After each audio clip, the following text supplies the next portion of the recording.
Welcome back ka DIY, another table skirting design ideas. Para sa design natin for today ay gumawa lang tayo ng knife pleats para sa base natin. Pwede rin box pleats or plain, so depende na sa inyo. Next naman ay magsisimula tayo dito sa right side at gagawa ulit tayo dito ng another knife pleats gamit ang second color. Yung gagawin nating pleats dito ay pa-running knife pleats. So, pa-zigzag-zigzag lang natin.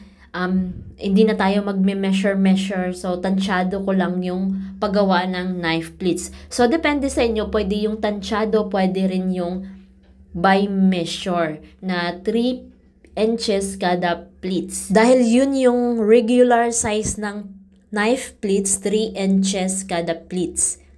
At ito na yung look niya, ayan. So, nagawa lang tayo ng knife pleats sa side, sa right side. Next naman ay gagawa tayo ng pa-scallop papunta dun sa left side. So, naglagay muna tayo ng thumbtacks at panali para itatali natin yung gagawin nating scallop from right to left side. So, ayan. Pagkatapos natin may tali, magme-measure ulit tayo ng isang dangkal or 5 inches yung haba ng folds natin.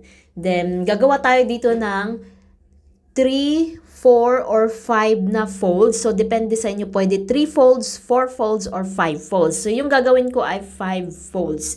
Ayan. Then, i-connect na natin yung simula at dulo ng folds natin para ma-form siya ng star. Pagkatapos, ibubuka na natin lahat itong mga folds. So, ayan. Pagkatapos natin maibuka, yung mga dulo to dulo ay pagdikit-dikitin natin.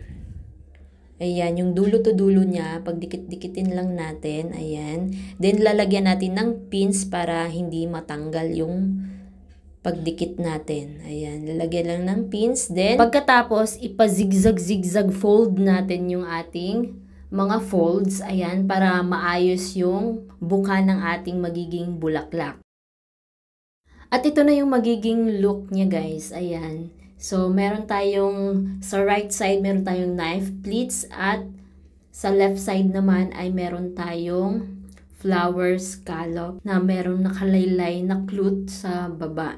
So, ayan yung ating design ngayon. So, pwede rin natin siyang dagdagan pa ng mga artificial leaves. Kahit anong size ng leaves, pwede rin anahaw leaves. So, depende na sa inyo. Isiksik nyo lang para dagdag ganda sa ating table decoration. So, dito naman sa knife pleats natin, pwede rin natin siyang i-rose fold. Kung gusto nyo pa dagdag ganda or design sa table nyo, pwede natin siyang gawing pa-rose fold itong mga knife pleats natin. So, ifo-fold mo lang, then ipipin. Kung gusto nyo kitang-kita yung white color sa base natin. So, pwede nyo siyang i-fold. Simple at eleganteng tingnan. Perfect siya ngayong Valentine's. Hindi lang siya for Valentine's. Pwede rin siya sa kahit anong okasyon mo gawin.